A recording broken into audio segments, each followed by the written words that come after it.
E nós vamos conversar com a professora de Ciência Política da Universidade Federal do Rio de Janeiro e do Programa de Pós-Graduação em Ciências Sociais da Universidade Federal Rural do Rio de Janeiro, Maíra Goulart. Bom dia, Maíra. Bom dia, Glauco, tudo bem? Tudo certo e você? Por aqui tudo ótimo. Maíra, a equipe do gabinete de transição do presidente eleito Luiz Inácio Lula da Silva tinha pelo menos até sexta-feira já 320 nomes, né, entre nomeados aí para a coordenação do gabinete, conselho político e 31 grupos técnicos. Inclusive nessa formação são 207 homens e 113 mulheres. Como é que você vê o desenho geral desse gabinete, Maíra? Ele reflete um pouco ou muito a frente ampla que se formou em torno da candidatura de Lula?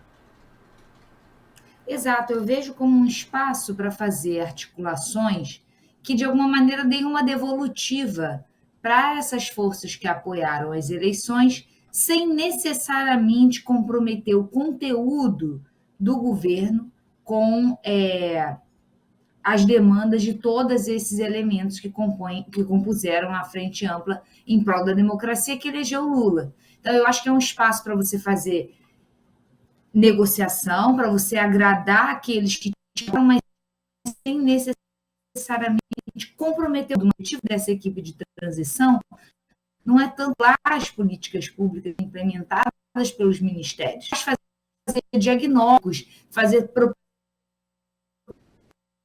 proposições, e existe, né? Com base no legado do Bolsonaro. Então, é muito sobre o futuro. A gente está com... Oi, Maíra, você me escuta? Eu te escuto. Tá ruim a Tá. imagem? Tá Não, ruim é que deu uma falhadinha aqui na conexão, mas acho que agora estabilizou. Vamos lá. Maíra, então falando justamente disso, né, dessa questão desse reflexo, né, você tocou num ponto que não necessariamente a equipe do gabinete de transição ou essas pessoas que compõem o conselho político, os grupos técnicos, vão fazer parte de um futuro ministério, mas já dá para ter esse diagnóstico. Você acredita que a partir desse diagnóstico a gente também vai ter uma noção um pouco mais exata daquilo que pode e do que não pode ser executado dentro desse espectro de frente ampla, inclusive, né, no próximo governo Lula? Sim, eu acho que sim, mas eu acho que vai ter um distanciamento entre o que a gente está observando agora nessa equipe de transição e o que vão ser os ministérios, né? Me parece que o PT está o governo, né? Ele está tendo uma certa altivez para não ser propriamente um balaio de gatos, né? Para ter um direcionamento com base numa linha geral do que seria a principal proposta desse governo, que desfazer o legado bolsonarista em termos de redução das capacidades estatais, né? Recuperar as capacidades do Estado de implementar políticas públicas, e a segunda vertente, que talvez seja mais importante, é conduzir um governo em prol das classes trabalhadoras. Então, eu acho que essa linha mestra não vai ser perdida. Embora na equipe de transição a gente tenha esse balaio de gatos, que foi a própria frente ampla que apoiou, né, o Lula para vencer a eleição, eu acho que isso não vai contaminar de maneira determinante a equipe ministerial e a condução do governo. Para seguir essa linha mestra, o primeiro desafio, né, o essencial de agora é a questão do orçamento. E quando a gente vê, Maíra, as negociações em torno de uma nova peça orçamentária, percebe o quão ficcional, na verdade, era essa proposta de lei orçamentária enviada pelo governo de Jair Bolsonaro, porque não seria suficiente nem para cumprir as próprias promessas do ainda presidente da República, como também não tinha condição de suprir ali algumas políticas públicas básicas, né, como farmácia popular, por exemplo. Isso mostra o quanto o orçamento, na verdade, foi sendo desrespeitado ao longo dos últimos anos, Maíra? Eu adorei essa imagem, né? Um orçamento que é uma ficção.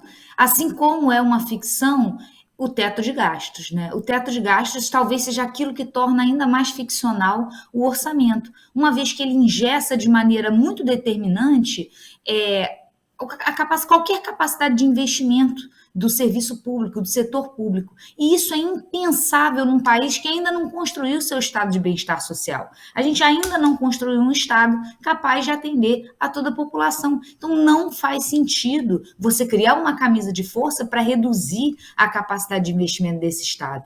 Né? Isso é impensável num país como o nosso, que ainda não construiu essa capacidade estatal capaz de lidar com as demandas mínimas da população em termos de educação e saúde, por exemplo, né, que são rubricas que foram muito contingenciadas em virtude desse teto.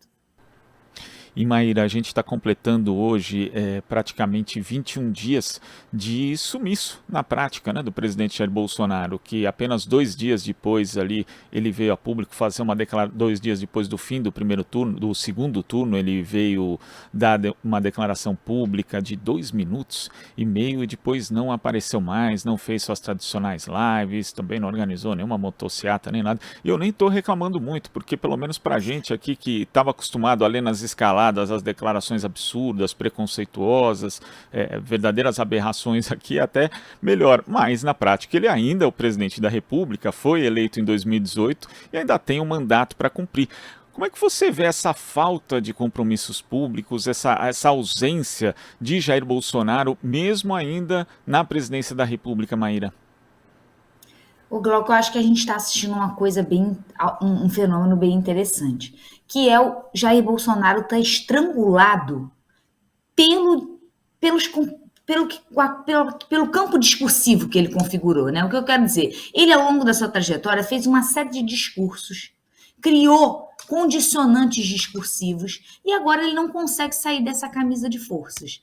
Por quê? Ele passou toda a sua trajetória como parlamentar questionando as urnas, passou a sua trajetória como presidente da República questionando as urnas, inclusive quando ele venceu, passou a sua trajetória como presidente dizendo que tinha o apoio dos militares, que ia questionar, que ia contestar o resultado da eleição, que os militares iriam com ele, fez sinalizações nesse sentido nas passeatas no 7 de setembro, sempre querendo dizer que ele tinha os militares com ele. E quando ele perde a eleição, fica muito claro que os militares não estão com ele. Então, o que sobra para ele? Ele não pode vir a público e dizer assim, não, as instituições funcionam, a gente tem um sistema eleitoral que funciona, eu perdi a eleição, tudo bem, vou passar. Ele não pode, ele se comprometeu discursivamente com a contestação desse resultado das urnas. Só que agora ele se viu sem nenhum apoio efetivo, né? Ele não tem nenhum ator de peso apoiando ele, nem no campo político, nem no campo militar. O que restou a ele são alguns empresários marginais, né, de setores marginais da economia, não tem nenhum grande empresário de um setor próspero, um setor daqueles que são motores da economia. O que resta a eles são empresários marginais que estão alimentando as manifestações golpistas para que ainda haja algum foco que dê visibilidade a esse passado discursivo de Bolsonaro de contestação eleitoral. Agora, essas manifestações, a gente tem algumas, bom, de fato, apesar de algumas não terem agressões físicas, tem agressão ao Estado de Direito, né? Porque à medida que se pede intervenção militar ou intervenção federal, né? Como agora adotaram essa alcunha para disfarçar um pouco o caráter golpista, essas manifestações têm isso, mas, por exemplo, em Rondônia, a gente já teve em Ariquemes, né, nesse final de semana, um episódio em que 6 veículos de propriedade de um supermercado, ali o dono tinha manifestado apoio a Lula na eleição, foram vandalizados ali durante um bloqueio ilegal. Então, você acredita também que essas manifestações têm que ser desfeitas o mais rápido possível, porque não tem caráter democrático, ainda podem descambar para uma violência pior, Maíra? Perfeito, acho que sim, mas eu acho que sobre elas, outro dia eu estava fazendo um seminário, e aí os alunos perguntaram sobre essas manifestações. E aí eu dei um exemplo, não sei se esse exemplo cabe aqui, mas eu vou dar. Que é assim, o que você faz com um ataque gremlin? Não sei se vocês viram esse filme. Você não pode alimentar um gremlin depois da meia-noite. Eu acho que essas manifestações golpistas seguem a mesma lógica. Não podem ser alimentadas. O que precisa é cortar as fontes de financiamento econômico, mas também a retroalimentação em termos de mídia. Quanto menos mídia, menos elas vão demorar. Quanto menos elas forem alimentadas em termos de atenção e de recursos, e aí nesse sentido a decisão do Alexandre de Moraes de bloquear as contas dos empresários que estão financiando é acertadíssima. Então, o que eu acredito em termos de prognóstico é não dar alimento, combustível para essas manifestações. Então, eventualmente, você fazer uma desmobilização, levar a polícia para tirar essas pessoas dali, isso pode gerar mais repercussão e alimentar e fazer demorar mais. Agora, qual é a minha leitura sobre o significado dessas manifestações? Bolsonaro, enquanto fenômeno majoritário, está se destruindo, né? Ele está desidratando enquanto fenômeno majoritário. O que vai restar a ele? Voltar a ser um fenômeno minoritário. Ele vai voltar a ser o representante de um pequeno grupo, um grupo minoritário, porém radical, cada vez mais radical. E é isso que a gente está vendo nessas manifestações. É um pequeno grupo que está se radicalizando, porque só aquela situação da bolha, né? De retroalimentação e de estímulos identitários recíprocos, né? Eles vivem numa bolha em que eles acreditam muito naquele discurso, porque um reforça o posicionamento do outro e vão para a esfera pública como uma minoria radicalizada. Essa é a minha leitura sobre o que vai ser o legado, né, para os próximos anos, o que vai ser o bolsonarismo. Vai ser uma corrente minoritária radical. E tem um aspecto interessante também, Maíra, dessas manifestações, desses atos golpistas, que é o próprio caráter da organização, né? Apesar de falarem que são manifestações espontâneas, a gente sabe que não, que existe uma organização que é feita principalmente pelas redes sociais, pelo WhatsApp, pelo Telegram, mas a gente via na campanha esse mesmo tipo de conduta, só que sempre casada com as declarações públicas de Jair Bolsonaro. E agora não existe mais esse casamento, né? Quer dizer, existe a ausência da declaração pública, mas continua ali a organização das redes sociais. Como é que você vê isso, né? Esse fenômeno desses atos, na verdade, estarem prescindindo agora da figura pública de Jair Bolsonaro? Não só de Jair Bolsonaro, não existem figuras públicas. Por quê? Porque o universo político, o campo político, quer governo, quer poder, quer continuar, quer que as coisas funcionem, a máquina pública tem que funcionar. Então, esse discurso anti-establishment de Bolsonaro, ele se demonstrou uma bravata, porque não tem atores do campo político dispostos a se comprometer com essa negação do sistema político.